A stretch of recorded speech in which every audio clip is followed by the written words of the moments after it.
Hey everyone, I'm so glad you're joining me today for another conversation with a fellow professional. This time I have a friend on the show. Her name is Tami Adams, and she is in professional events manager, and she works with professional speakers. So she knows a lot about storytelling. And guess what? Storytelling is the topic today. And I just want to give a little introduction to storytelling as a topic because I'm actually really interested in it. But you may think about it as something that, screenwriters do, or comedians do, or professional speakers do. But really, storytelling is all around us. And really what I wanted to say is that everything is a story. Any piece of information is a story. Stories have existed as long as humans have had language.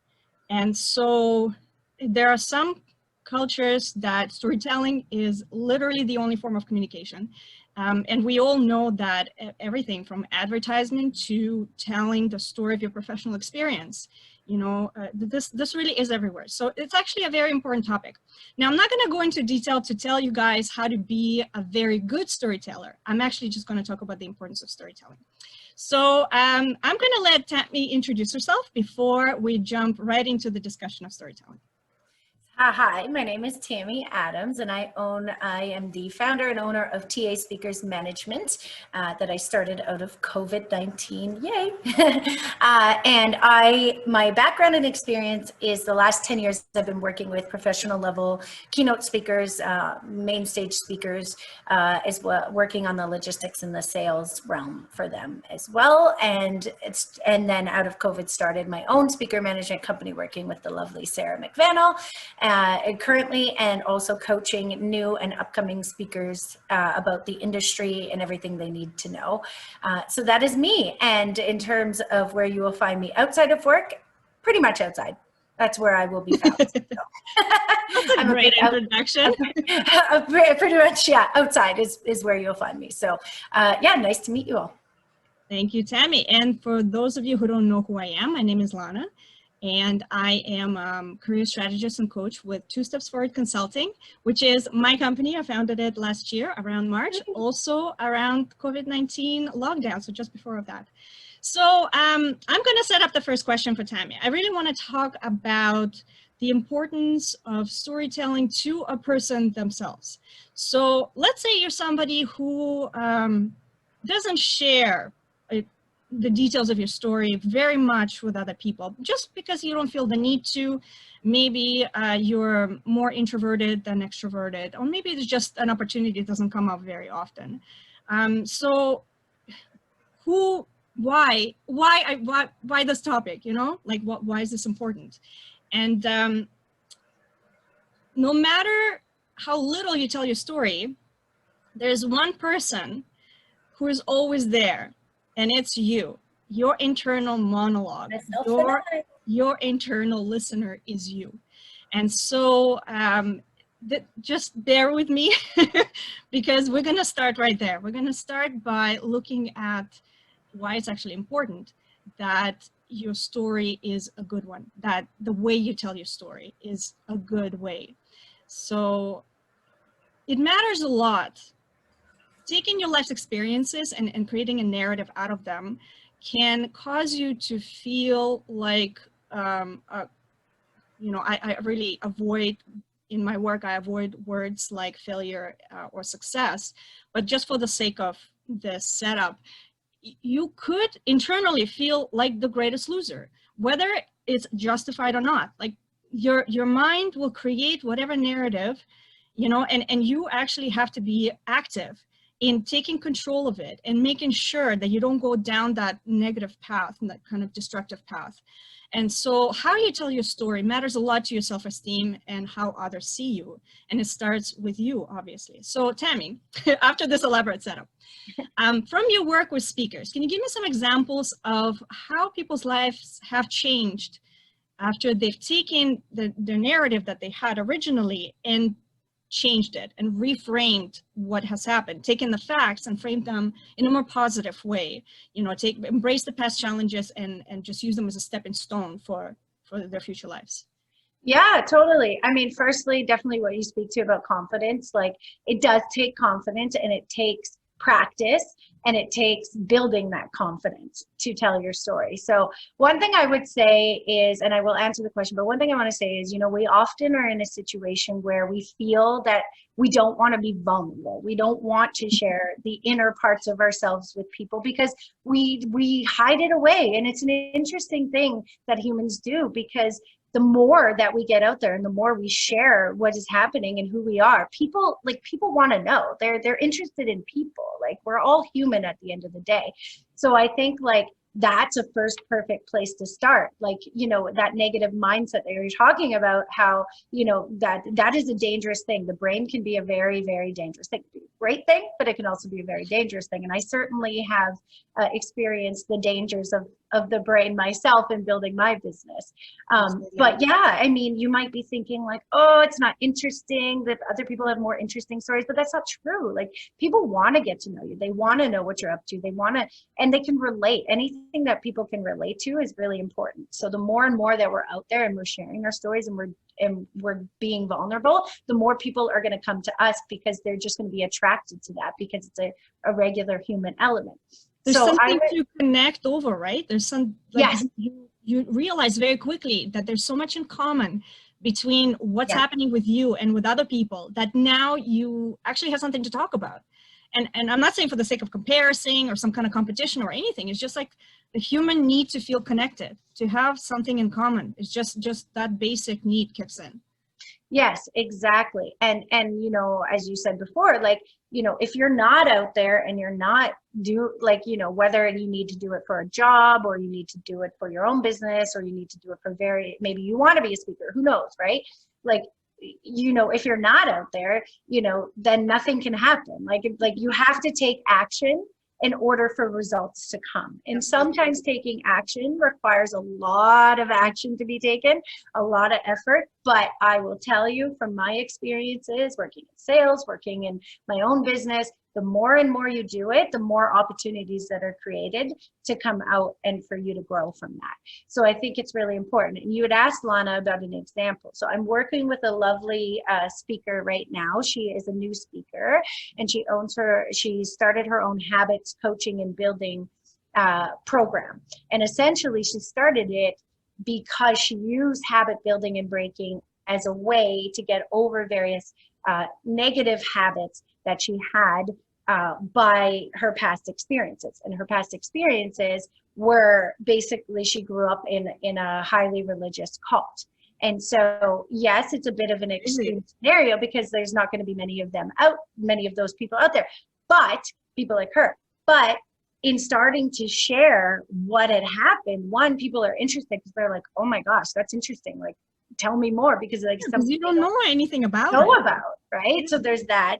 And then secondly, she started to design a program to help other people around how she helped herself, because she's like, if I, you know, overcoming addictions and things like that, like she's like, if I was able to use habits building and breaking to overcome something myself, then there must be other people out there that need this. And so she started to share her story, and she was very nervous about it at the beginning, because it's like, you know, you don't know how it's going to land. And also, like, it's a lot to tell that kind of a story. But she started to tell it, and she started to build her own brand around it.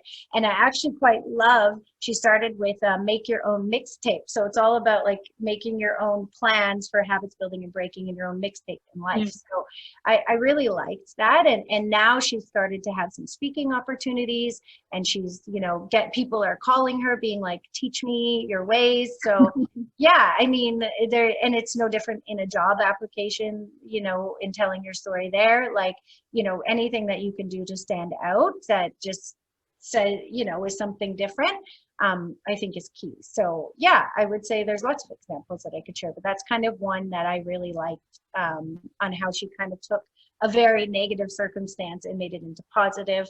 Or it doesn't even have to be negative. It could just be your story in general and how you tell it, and then the impacts and the things that come out of that. This is a more personal question, but I know that since the start of COVID, you were able to start your business, and you may not have started it actually if things went differently. So how about an example from your personal life?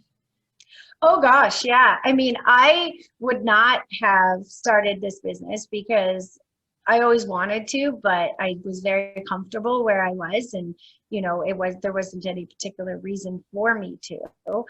In my own personal experiences, I mean, I've just been out there sharing what I've been up to. So I've been, posting about speakers that I've been managing, doing interviews with people like you to kind of build content to put out there to tell my story a little bit more.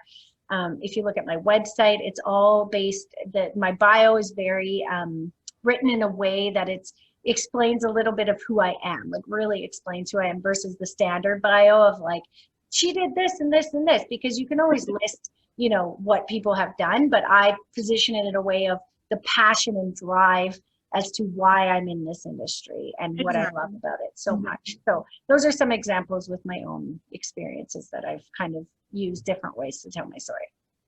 I have lots of examples of my own, and I mean, I've had to do this over and over again throughout my life. So if the first time things have changed, and if I fell apart, I don't think I would be where I am today. And also, I have to say that just because you tell your story a different way the first time, that doesn't automatically mean that you're gonna then see the new path and it's gonna be in this new straight line, just different from the original straight line. That doesn't actually mean that. So originally, I got my undergraduate degree at York University in Space and Communication Sciences, and I thought that I would be a space engineer or something of the sort. But towards the end of the program, my interests have changed, and quite dramatically. And I think a lot of people can relate to that. What do? Do you just throw away an entire degree? Okay, well, I changed my interest, and that's fine. I decided that maybe I cannot deal with this. I wasn't equipped to actually try to find work and then try to explain why I can't use my original, like why I don't want to use my original degree, why I'm switching right post-graduation, because that's kind of awkward. And I went and got a master's degree in a different field. I went into building science for cold climate at University of Toronto. And then following that, I had a job where I worked for, so there was a 2 years master's degree, and then I worked full-time at that company for another year. And that wasn't happening for me. I could tell by that point that I don't want to stay in the industry. And by then, this was the second time where I had to learn how to make sense of what has happened to me. I could have said that, I'm coming out of school at the top of my class, and then I got into post-secondary education, and I'm getting all these degrees, and it feels like I'm very serious about them when I do go in, and I can't make sense of this career-wise, that what the hell is wrong with me? Like, this is a disaster. I don't deserve any opportunities anybody can give me. But I didn't do that. I mean, there was a really awkward period in my life where I didn't know what to do with myself. But, having to reinvent yourself over and over again is also really exhausting. But you have to persevere. You have to go with whatever feels right at the time. Do your research and then say, you know what, it's a building step. Those two things were building steps to where I'm going next. And where I went next actually was back-end programming for visual effects and animation companies in Toronto. And I stayed there for a long time. I did this for almost 8 years as a career. And I thought that this was it. I found myself. And then things change again. And then you decide to do something different. And that's okay. All these things are okay. But you can't shoot yourself in the foot with a really negative internal monologue every time that happens, because it's going to keep happening. If you're the kind of person that likes change or is a little searching for themselves, you may spend the entire life really searching for satisfaction, that professional fulfillment and everything. Maybe you're the kind of person that searches. You have to embrace that identity. So that's my 2 cents about that. And I'm going to set up a second question. So you mentioned, even just from what you do in yourself, is that you started telling your story by sharing things on social media, on LinkedIn, through your About section. So where are different places where a person can start sharing their stories to try to get exposure? So there's lots. I mean, the World Wide Web is wonderful. Yes. And especially now with COVID and like the escalation of everything, there is so many opportunities out there for sure. Yeah, so I mean, I think I love podcasts. I haven't actually been on any, but I just haven't had time to look. But it is in my plans to look for some podcasts, because the truth is, like, people who run podcasts need content, and they need people and you need to tell your story. So it's actually a win-win all around, you know, where you can just like reach out, whatever podcast that is relatable to you, you could reach out and start to share that. So like I might reach out to like a women in entrepreneurship, or, you know, resilience, or anything like that that relates to what I went through, you know, in building this business during COVID. So I think podcasts are a really great way. You know, posting little videos if you're comfortable online is great too. I mean, there's so many tools out there. You can use Canva as a great tool.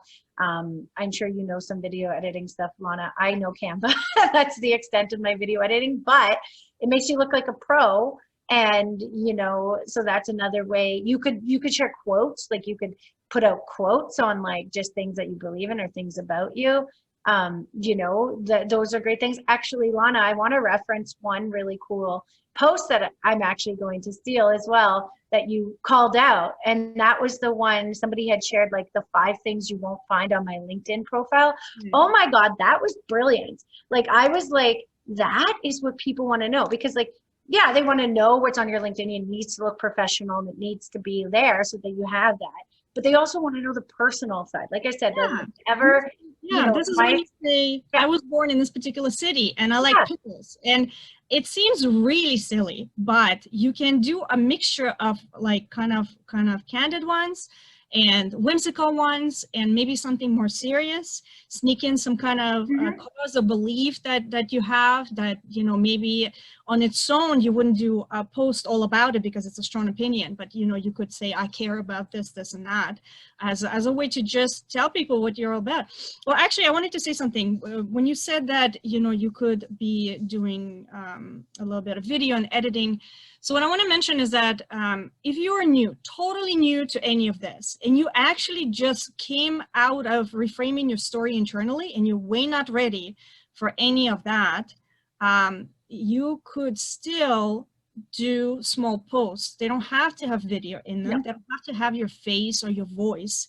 Maybe you're not ready for podcasts or anything like that, but you need to start writing up little situations, little stories that you've experienced, because people do care, and that gets a rise. I can tell you from LinkedIn and from Instagram that that's the stuff that people give a like to. That's the stuff that they will reshare. You know, you could have a clever quote and yeah, you may get like 30 likes, but that's not memorable. Nobody will remember that. You can repost, you know, together when we're, you know, greater than the sum of our parts or something like that. But yeah, that's fantastic. And everybody will hit a meaningless like to that. But if you share your story, the people that will like it, maybe there won't be as many people, but they will actually remember you for who you are. And this is where real connections come from. So start small, start writing just a little bit about you. If you're not comfortable sharing some aspects, don't go for those, for the more problematic, more sensitive aspects. Share something more general, like, you know, this is my path. You know, I did this and that. Maybe don't hit very kind of sensitive stories that will trigger you or potentially, you know, yes, they will have the greatest impact, but maybe you're just not ready to share them. A blog article, you could. Yes, I was going to say blog too. So I want to give an example of that. So a blog that I wrote at the beginning of COVID, the beginning of losing my job, once I got over the hurt, was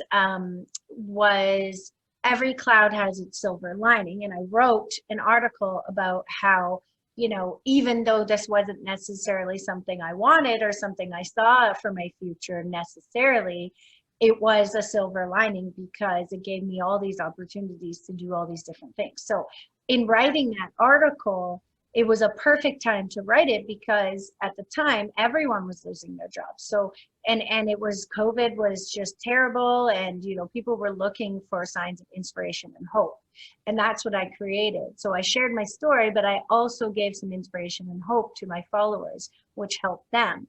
So it's interesting. One of the speakers I work with, he says, you never know the impact that you're going to have on someone. Like, you can't possibly know that. That's not something you can control. But if you don't put yourself out there, then you're going to have no impact. So you need to put yourself out there so that you have impact. And it's amazing what can come of it. And that's exactly everything he speaks to. So I just wanted to give that example. Blogs are a great way to tell your story and to get it out there.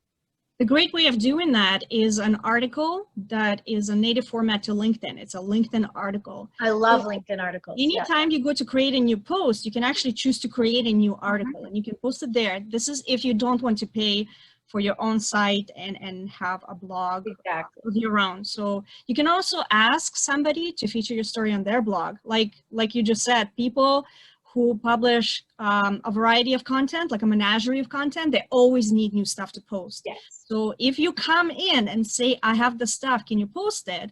And if it fits their general topics, their interests, they will post it because it's just a win-win for everybody.